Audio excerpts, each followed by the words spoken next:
So, in this particular lecture, we're gonna talk about an introduction to vector calculus, right? An introduction to vector calculus. Okay, let me change the pen once. So, starting with what a scalar point function or a vector point function. So, suppose you have some function f of x y z, which is also denoted as f of r vector. Basically, r vector denotes these coordinates. Okay, so this is xi cap plus yj cap plus zk, and let this be equals to xyz. So here carefully notice that you have a vector input. Clear? You have a vector input which gives you a scalar output. Clear? So these sorts of functions where you have a vector input which gives you a scalar output are called scalar point functions. Are called scalar point functions. And suppose f is a scalar point function, so basically the domain of a scalar point function, the domain of a scalar point function is called a scalar field. It's called a scalar field. Clear? Got it? Now suppose you have this function itself, f of x y z,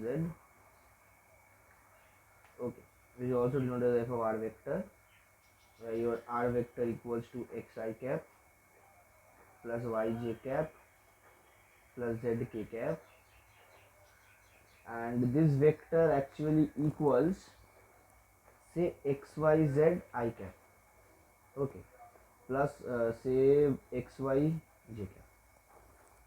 So here carefully notice that you have a vector input, which gives you a vector output. Okay, you have a vector input which gives you a vector output. So these sorts of functions which has a vector input and giving you a vector output are called vector point functions. Clear? And the domain of a vector point function is called a vector field. Clear? It's called a vector field. Acha. Examples of vector point functions is force. Clear? So vector point function has an important example of force. Scalar point function, you can have example as density. Clear? As density. Acha. A brief description on vector differentiation.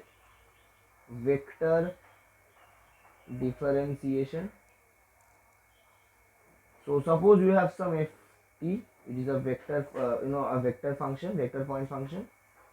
So which gives you equals t square minus 1 I cap. Or let me write it in this way.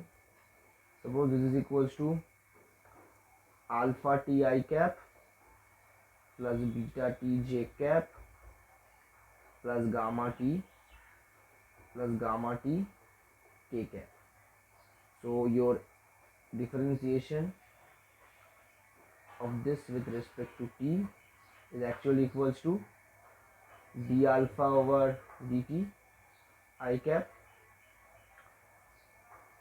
plus d beta over dt j cap plus d gamma over dt k cap. Clear? Alpha, beta and gamma are individually differentiated with respect to t, and their positions are not changed with respect to the directions. Got it? Clear? In a similar way, you can also find multiple derivatives in the same manner. Got it? Next, we are going to study a very important operator of vector differentiation, which is called the vector differential operator. Vector differential operator. So what is a vector differential operator? This is also called del operator. Okay, this is also called del operator. So what is this? This is the symbol of del operator. This is given as del over del x I cap plus del over del y j cap plus del over del z k cap. These are partial differential coefficients. Clear? These are del over del x, del over del y and del over del z are partial differential coefficients. Clear? Got it? So this is basically your del operator. Now we will talk about the gradient of a scalar point function. Gradient of a scalar point function. Clear? So basically, if you have some scalar point function, say ft, sorry, you have no more here. You will be having a three independent variables, okay, x, y, z. So suppose f be a scalar point function. F is a scalar point function. So del f, I mean not del f, basically the gradient of f. This is always the gradient of f. The gradient of f will actually be equals to del over del x I cap plus del over del y j cap plus del over del z k cap, this into f.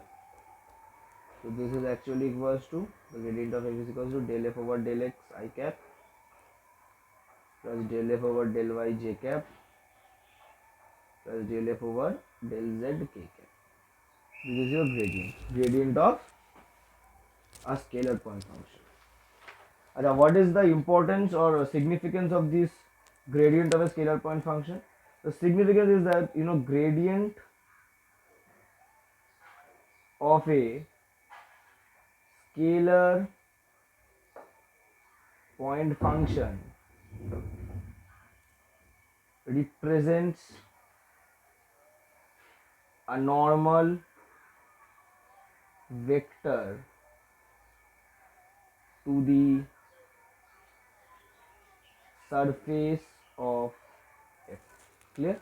So gradient of a scalar point function f, let's say, represents the normal vector to the surface of f. Okay, and specify the point. So at some point x, y, z. Let's say, let me understand this by an example. Let's say you have f of x, y, z equals to, say, x, y, z plus x, z.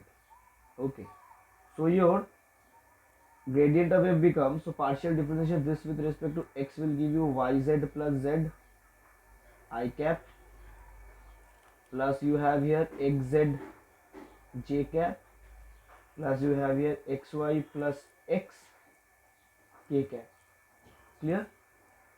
So del f, say we are finding it at 1 1 1 1 1.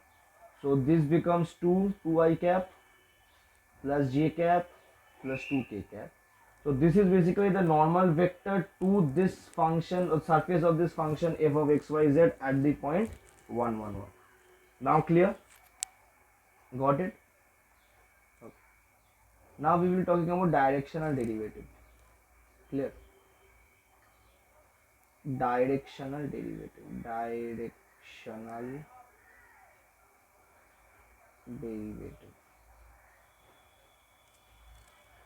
So basically directional derivative is of some scalar point function. So directional derivative of a scalar point function f at some point x, y, z. Okay, so that is x I cap plus y j cap plus z k cap position vector. This is a position vector in the direction of the vector n is given as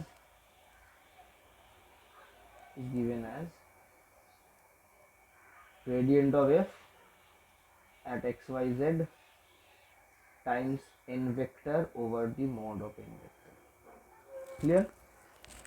So suppose you are basically asked to find the gradient of f, that is the normal vector to f, at some point xyz in the direction of this vector n. Okay, in the direction of this vector, rather not gradient of f directly, I am very sorry, it is not basically if you are asked to find the a vector or rather a gradient vector to xyz in this direction, in the direction of n vector. Clear? At some point, say xyz, then this is your answer. This is the derivative of this function f along the direction of n vector. Got it? That this basically gives you a derivative of this function f. Okay, a derivative of this function f along the direction of n vector. Got it? Clear? Clear? So this concept is also called the directional derivative concept. Got it? Now we will be understanding what is divergence. Okay, divergence. Divergence. Okay. So divergence is calculated of a vector point function. So it is quite easy to find, not any problem actually. So kind of same as the gradient. So for some vector point function f of xyz which is continuous and differentiable at xyz, its divergence at xyz denoted as div f vector is given as gradient dot f vector. Clear? Gradient dot f vector, or the del operator dot f vector. Okay, del operator dot f vector. So this actually becomes, so if you have your f vector as say f1 I cap plus f2 j cap plus f3 k cap, so your div f becomes del f1 over del x plus del f2 over del y plus del f3 over del z, and mind it, this is a scalar value because you're doing a dot product. Dot product is always called scalar product because it gives you a scalar value. Clear? Got it? Basically, what is the basic physical meaning of divergence? So suppose you have a particular container, let's say, and you have two holes here, let's say one inlet and one outlet, and a fluid is entering this inlet and the fluid is similarly coming out of this outlet. Okay, so the difference in rate at which fluid or any particle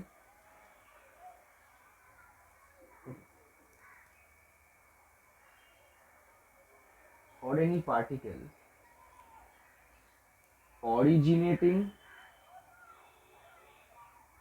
per unit volume, it is entering per unit volume, compared to rate of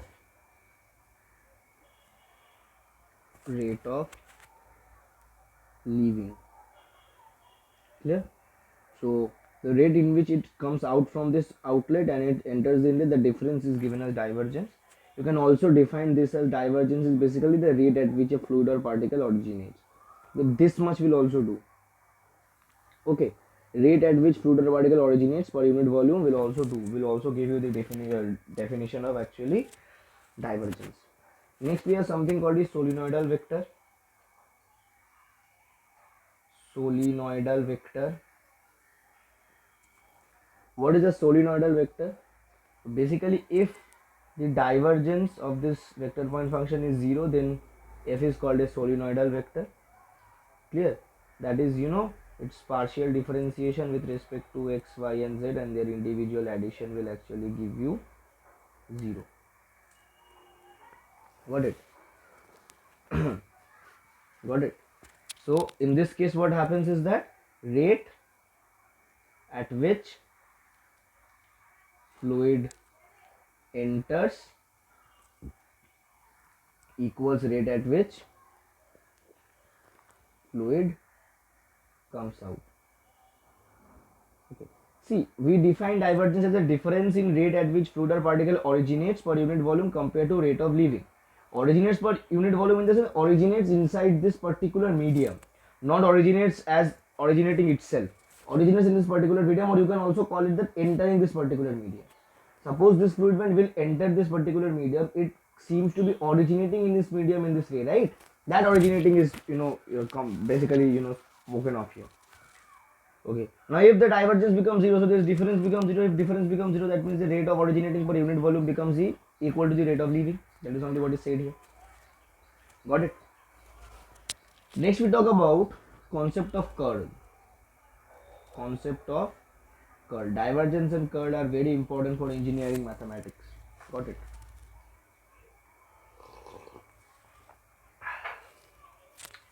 So basically, curl of f is again a vector point function here, is given as the del operator cross the vector f. A del operator cross the vector f. Clear? So this is basically given, as you have del of del x I cap plus del over del y j cap plus del over del z k cap cross, let f be f1 I cap plus f2 j cap plus f3 k cap. You know how to basically, I guess you people know how we solve this cross product cases. So we form a matrix, basically determinant, but this, this column basically gives you the I cap, this column gives you j cap, this column gives you k cap. Then we write them in order. So this is del over del x, this is f1, del over del y f2, del over del z f3. Okay. When we are gonna find I cap, we are gonna omit the I cap portion and we are gonna cross multiply the other minors. Here the other minor is this one, right? So this gives you del f3 over del y minus del f2 over del z I cap. Okay, then you will have your minus sign, alternate plus and minuses. So now j cap, so we omit the j portion and cross multiply the other minor. This is del f3 over del x minus del f1 over del z. This is a j cap, plus you have del f2 under del x minus del f1 over del y, right? Del f1 over del y. This is your k cap. This is your final answer to the curl of this vector point function. Got it? Clear? Achha, here also we have a special kind of vector which is called an irrotational vector. Irrotational vector. Basically here I am also writing the significance of curl. So significance of curl f is basically angular velocity of f at some point. Okay. So if curl f is equals to 0, then f is an irrotational vector. F is an irrotational vector. Clear? Got it? So this was all for today, guys. In the next lecture we are going to talk about vector integration. So meet you guys in the next lecture.